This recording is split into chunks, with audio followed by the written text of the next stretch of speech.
the 19th of March, the Media Center Ukraine is going on with its work. My name is Ruslana and we'll be speaking now about the future of space engineering in Ukraine, the way to the first student-built space device, and the development of engineering initiatives. And we have the guests: Dmytro Khmara, founder of the startups MySat and Aerobavovna; Syniavskyi, head of the Department for Atmospheric Optics and Instrumentation of the main Astronomical Observatory, Ph.D. in Technical Sciences; Olena Kompaniiets, junior researcher and press secretary of the main Astronomical Observatory of the National Academy of Sciences of Ukraine and head of the Young Scientists Council; and Ruslana Tulupova, head of the NGO Agency of After-School Education. Hello. Olena, before we begin the conversation about the startup for the sake of which we are here, tell me please about the current situation in Ukraine with the space research, the research in engineering in this sphere. Well, let us start with the following. We are here today to discuss, I would say, the perspectives for the development of space sphere in Ukraine. Of course, we could talk a lot which issues exist in Ukraine, which issues exist in the space sphere as well, and the fact that for the long time we didn't have a space program adopted, and still it is not confirmed, which is still creating substantial problems in the development of this branch. But against, we would like to share our proactive position today and show, looking at the example of our project, our initiative, how we can try and begin solving those issues which we have today. Because in fact, for the very long time, that is for many years, the space industry was underfunded. It was not developing in the proper way. We had issues with the inflow or emerging of young specialists to go on with this course which was done before. And as an outcome, now we are facing with a very serious issue with the fact that we don't have young staff incoming. The students who have the opportunity to work in the space communities, starting at the universities, for instance, in Kyiv Polytechnic Institute, there is a powerful group where they create COPSATs. They face the issue that they don't have anywhere to go to. Well, we graduate, but what do we do after that? And in the long-term perspective, even today we can see the consequences of that issue which we used to have with the space sphere before. For instance, we do not have our own powerful satellites, and I think that last week when we all in media could see that the United States of America stopped our access, suspended our access to the intelligence data which is gained by their satellites, and how harmful that was, we would like to offer an option and show what we can start doing here and now, today, so that in the perspective, in the future, Ukraine could have the powerful, well-developed space sphere, because it's important not only for our common needs, I would say, to have satellite communications or anything else, but it's altogether important for the defense capacity of our country. Really, since the epoch of Kompaniiets till today, there was a very substantial time has passed, and in fact, the perception of space has changed. It's not just flights, those are satellites which are giving us crazy opportunities. So tell us about this project and how, thanks to it, you are planning to involve students and to bring back their interest into the space industry. This project started even during the first ideas of this project have been discussed even during the School of Astronomy and Astrophysics for the students, which was organized by the Council of Young Academics for the Observatory of the National Academy of Sciences. And when we communicated with the students, we heard that in spite of us having a specialization which has the name of rocket and space engineering, in the end of the day, the students are almost not cooperating with space technologies. Secondly, during the recent years, first we had pandemic of COVID, then full-scale invasion, and it led to the situation when a long part of their students' life, the students were working remotely. So they did not have the opportunity to conduct a big number of different, at least lab works with their own hands. And that is why, how did our project emerge and what we are willing to achieve? We would like to give the students the theoretical basis. We already selected the students with whom we started the work, so the project is working already. They wrote their CVs and motivation letters, sent them to us, and that was a very unexpected, huge selection process. And now the students are getting this theoretical foundation, and then together with the scientific managers will have the practice ongoing. And this is the peculiarity of this project. We are not just giving them some abstract theoretical knowledge. We are giving them exceptionally the knowledge which they will use to create the real space technology in the perspective. Well, first, it will be just a prototype, but all of us have expectations that the project will develop on, and all of that will end with the following. The students will launch their own satellite, which will become the first step to the new generation of Ukrainian space engineers could create much more powerful space technologies, because first they need to be trained and they should be given the opportunity to work with some real project. And here Dmytro Khmara, for instance, has a very cool example of how student projects can be transformed, because I think that everybody heard about the satellite of Prytula, so I would like to give the floor to Dmytro so that he could tell why the students have anything in common with this satellite. Because today it's very useful for us, and recently we could see lots of news how it's been used for gaining intelligence data. Dmytro, please. Good day. A satellite of Prytula was done by students who are creating this technology for 10 years in the student campus of the University of Aalto in Finland. And they're not going to grow up from this students' project, but this week, 4 more of their satellites of the 4th generation were brought to the orbit. Those satellites have a unique opportunity to see, a capacity to see the Earth, what is taking place under any weather conditions, and even to peek into under the leaves and smaller tents if something is covered under them. And it is done by the students. It's still a student's project. I do apologize. Can I clarify? Are they Ukrainians? No, they are Finnish students. So we buy with crazy money the services of these satellites, and even the whole Europe does that, looking at this company. And we would like to have the same in Ukraine. Polytechnic Institute creates small COPSATs, which are training ones. We don't have applied technologies like this. Well, only one private company develops them in Ukraine, but it's not done at such a massive scale as in Europe. In Europe, the European Space Agency, which has hundreds of projects, creates open competitions for each of them. We do not have it. Our state space agency is working by the scheme of Soviet times.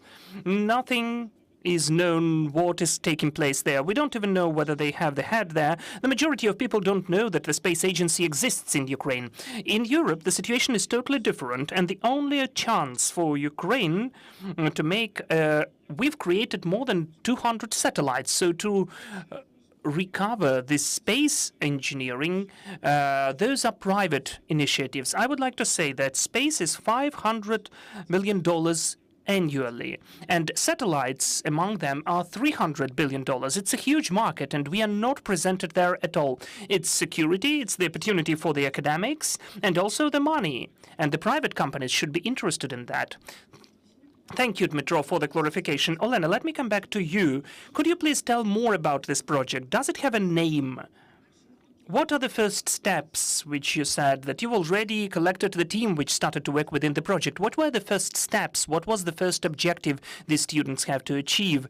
Thank you for the question. So we are now in the process of the registration of the NGO, which will have the name Be First. And here in the name, you can even perceive it as to be the first, but in fact the first word is the bee, the insect, the bee, because we will be working not with usual camera, which we got used to, which we have in the cell phones, but with polarization camera. And our scientific head, Ivan Syniavskyi, will tell more. Let me only add why we chose the bee, the insect, because its eyes is working in the similar way. And it seemed to us that selecting such a name which will combine the space and biology, reflect what has already been created in the nature today and how it has been integrated and created in the technologies, it is rather interesting. So we are in the process of the registration of the NGO. The name of the project so far hasn't been selected. We decided that the students can have this will, so they are offering different options so far. The first stage, which has started already, will go on for about 6 months. And our objective at the first stage is to create the model of the useful load. I will give the floor to Ivan so that he could tell more about that. But thanks to the money of the private persons, we have the opportunity to create and develop this module, this model of payload.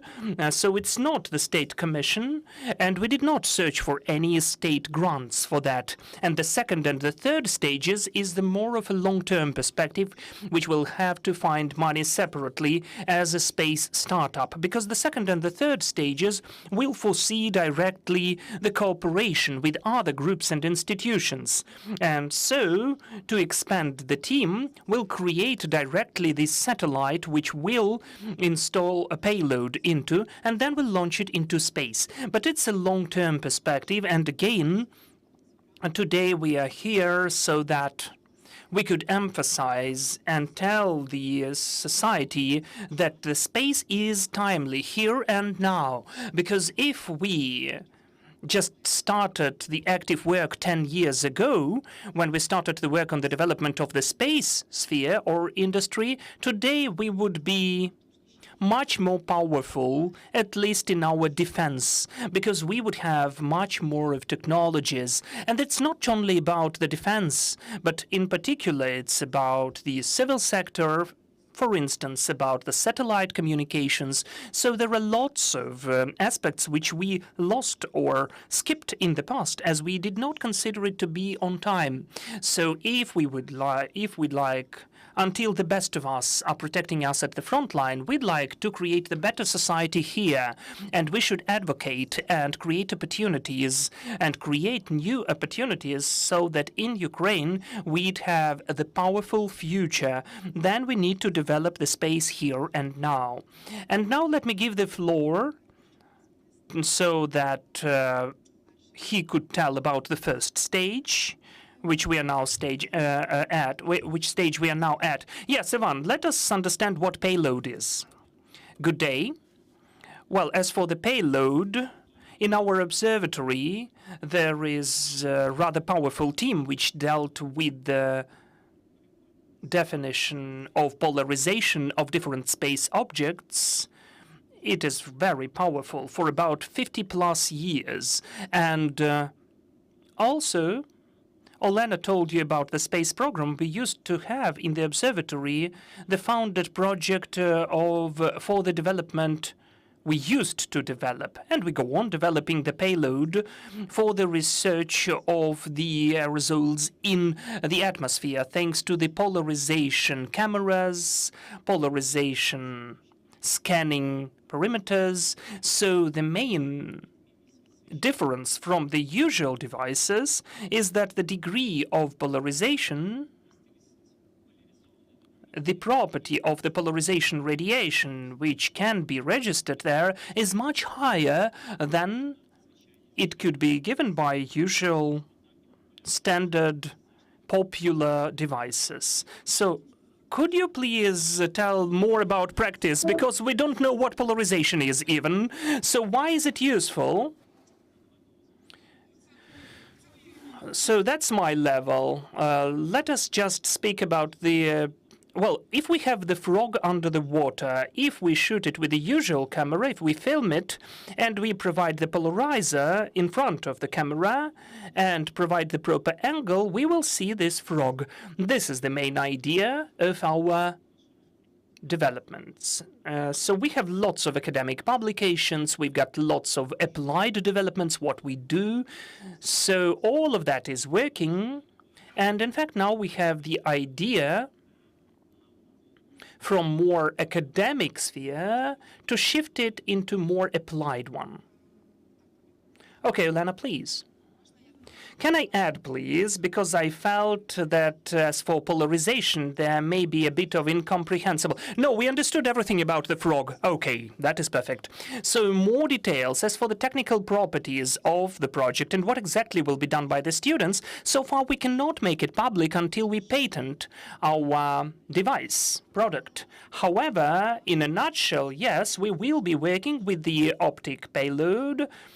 We'll have the camera with the polarization filter, and I think that as for more details, we'll tell about that while the project is ongoing, after we register all the technical papers. Ivan, let me come back to you. Olena just mentioned that the group of students is already there. They already started their work. Could you please tell, how did you select those students? What criteria did you use? And how many people are there in this group? Yes, we had a selection process. We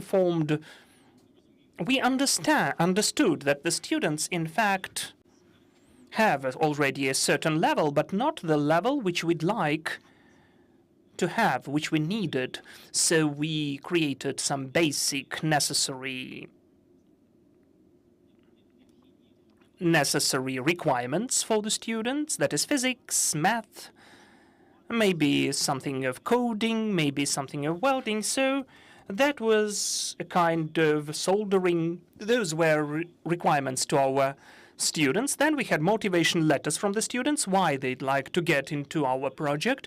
And then we had, I would say, an interview with each student, where we, in the mode of attempts to understand whether the student suits us or not. So our team now has 7 students. We have the gender system working because we have lots of ladies in our project. They're very motivated, they're very interested in it, so this is how it's done. I understand that they combine it with the training process, the studies in the universities. What's the difference of this program from the usual university curriculum? They are trained as well, but what's the difference, cardinal difference from what they are trained in the universities? Well, we created the following approach. The first stage will be several blocks of lectures about the foundation, the basics, what you need: physics, polarization, optic devices, satellites, and then the students will totally delve deeper into the process for the development of payload. We have what we'd like to have, we have some technical requirements to our device, and the students will step by step gain experience. They will provide and accomplish certain tasks. They will gain experience, which will be a very practical work. Let me also add that in the universities, the students are getting the basic level of the knowledge. That is what, formally speaking, is the ABC, which you need to know how to speak. But we are here offering a very narrow profile project, but which is very specific. And we are reading additional lectures to them, which they do not have in their usual curriculum, for instance, in the curriculum which they get in the university. But this knowledge is needed to work on this specific project. So again, let me emphasize that the specificity of this project is that we provide the knowledge and we instantly use them in practice to create the real space startup. And this is the peculiarity. Thank you. Let me move to Dmytro again. Dmytro, could you please tell, while developing this project, did you base upon the experience of other international companies, organizations, or maybe you had similar projects implemented in the world, or is it a Ukrainian know-how? Well, as for the world, somehow we have 2,000 student satellites flying over us.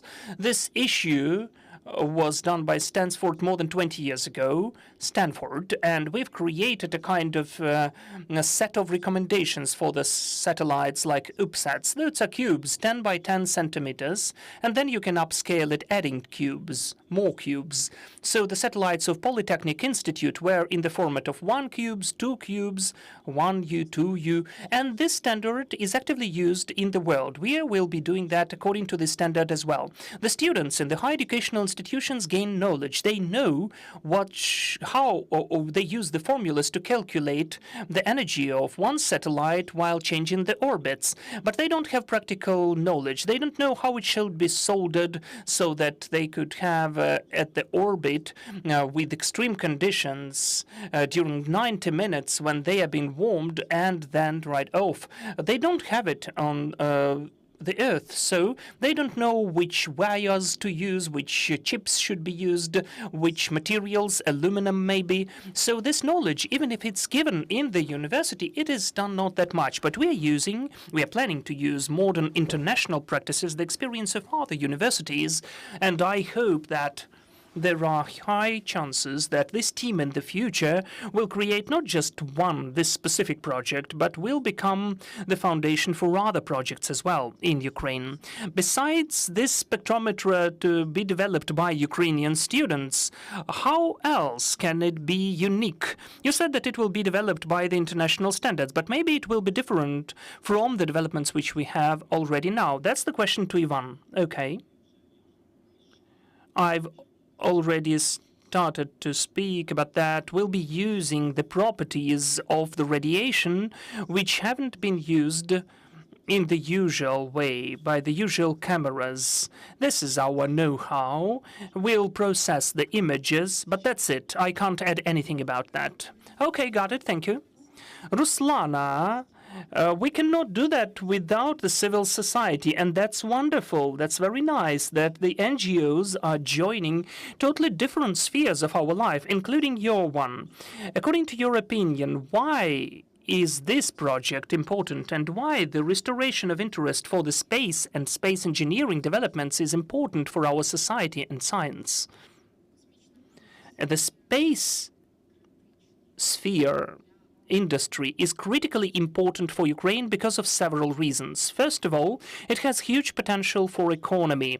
In the US and Europe, annually, this branch brings billions of profits, attracts investments, and creates thousands of new job places. Secondly, the availability of your own space technologies provides us independence in such spheres as comms, communications, navigation, remote zoning and processing of information, satellite comms, and observing the Earth is critical for national security. And the space is inspiring youth to develop science, to choose technical specializations, and to stay in Ukraine, not to search for opportunities abroad. Space is expensive, and we already heard the figures which were mentioned above, and during the following stages, Olena already mentioned that you'll need funding, you'll need to search for grants. What else can be done by every single Ukrainian to support this project? Because I think that the majority of us would like to have our own satellite which will be following us and do some good job. Do you have some plans? Yes, as of now, we have the small team because we have scarce funding, but we have a huge potential for upscaling. However, for that, we need additional support. First of all, financial one. As of now, we have funding only for the first stage. And also, there could be expert and information support. Many people in Ukraine consider that space is very far. It's far from reality, but it's not right. A good marketing can help you change this perception and transform it from the narrow topic into the national idea, which may help us to take it, to integrate Ukraine into the space global market. So yes, we are searching for good marketing as well. Those are really ambitious plans. Olena, please. So adding to what Ruslana said, that seems that space is so far, but in fact, officially, according to the overall accepted standards, the space starts at the height of 100 kilometers. So it's only 100 kilometers to space, just 100 kilometers. It's really close. Then, Olena, as you have the mic, you just said, and your colleagues mentioned, that now the space sphere is not being developed, so to say, but certain developments are there, and in the long-term perspective, the state will come back to this topic. How can your project be integrated into the further development and restoration of this industry? That is a very nice question, and it's really comprehensive. First of all, we are here today to emphasize for the society that space is important and it is needed by each of us, because our comfort depends on that, our technologies do, and our security depends on that as well. We hope that our project will become a kind of an example which will be motivating and creating new changes and shifts in the society. In particular, we'll hope not only for the state funding, for public funding, because we all understand that the main budget is for the support of our army.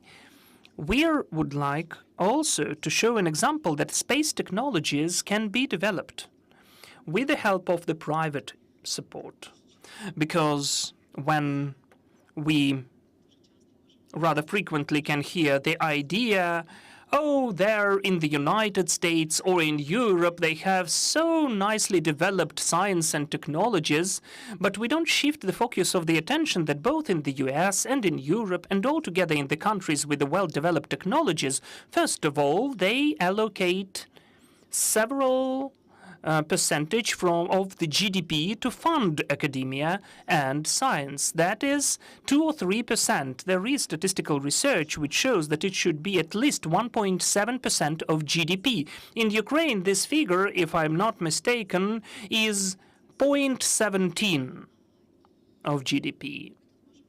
And we can only hope for the changes in the long-term perspective. However, we would like to drive your attention to the second aspect as well. That is the private support, and that different businesses, private entrepreneurs, and sponsors can be joining to support science and create space technologies. For instance, the year before the last, I joined my colleague to go to the School of Spaceology in Michigan University in the United States in Detroit. It belongs to the Ivy League. It's one of the best universities of the United States, and they have the whole department of spaceology, which is working just through the investments from the sponsors. And I liked the quote of the professor who told us about this initiative, that the people used to say, we like space, we don't need to know it to study it, but the academics need to. That is why we support their researchers. So we hope that in this way, looking at our own example, we'll be able to start to launch this sphere in Ukraine in particular, and the private entrepreneurs and businesses could be joining the development of space, because here, this is the huge branch, as Dmytro said, this is the huge market where Ukraine is not present at all. And those are the changes which are not taking place in a month or two, but in the long-term perspective, I do hope we will have a nice space future. Here and now, we are discussing it. It's beginning. Yes, please. I would like to add, one of the objectives of this project is to unite the people, the team of motivated students, scientists, academics, businesses, and state institutions. As of now, we do not have the relevant space program in Ukraine, which, in its turn, creates certain obstacles to create new space startups in Ukraine. So at the stage of our project, we are doing as much as possible to drive attention to the relevance and use of the advantages of the topic of space to attract attention of the potential professionals who can take part in the development of the future space program. Thank you so much for this clarification. Dear colleagues, maybe there are any questions for our guests? Yes, please, wait for the mic. Good day, I'm Daria, and I have the question for the perspective, because you used to say about the developments that there are 7 people who are already in this project, but the question is the following. Do you plan to expand this program and maybe to increase not only the number of the people in the team, but also the communities? As Ukraine is huge, we have lots of experts, and maybe going beyond Kyiv is an important key so that those satellites could quicker and frequently be on the orbit. Thank you for the question. We, of course, would like to do all of that, but again, we are limited with our opportunities. And let me name an example, formally speaking, with the colony on the moon. At least all of us would like, or at least dream, to go for a holiday or just travel to the moon or Mars. And to create the high-scale project, we need to start with smaller parts. The testing of separate space shuttles and the launch of robotized missions, which will construct something there. So what we have now is just the first step, the foundation. In the perspective, it may lead to the expansion of the main team. And whatever you say, we are speaking about funding. We are facing the funding issue. If we find the funding to support this project, of course, the team will be expanded, because 7 people and the capacities which we have now are not enough to create the 100% of satellites. So we do hope that we'll find the opportunity after we create the model, after we create the prototype of the payload to show that we'll be able to find funding for the second stage and thus expand our team of students, the team of experts as well, with whom we are working on this project. And again, this project will be the first one, but not the last one. We are beginning with a smaller, tiny bit, and in the perspective, we are hoping for the expansion and upscaled cooperation with the students, academics, and the state and businesses. And separately, I'd like to confirm that besides, well, let me rephrase. We always say that we've got lots of cool engineers, but I would like to name an example that Ivan and the laboratory where he is working at, what he is managing, created the technologies which are flying in the space today on the orbit of Mars, and they conduct researches there. So unfortunately, it is not well known in the society here, and I do hope that our advocacy campaign and maybe the support of the media will allow us to increase the awareness of the society on how excellent our experts are in the space sphere. Thank you. Are there any other questions? Then I thank our guests. I'm really sincerely hoping that your project can give the push for the development and the recovering of the space engineering and researchers in this sphere, because Ukraine used to be a space state, and I hope it will bring back these level. Moreover, there is a joke that the far space is beautiful because there are no Russians there. And this is another incentive for Ukrainians. Unfortunately, they are there. The Russians are in the International Space Station. But we will go further, right? Okay, I thank our guests. Let me remind you that we were speaking about the future of space technology in Ukraine. And Media Center of Ukraine will go on its work tomorrow. Follow our announcements, and thank you for staying with us.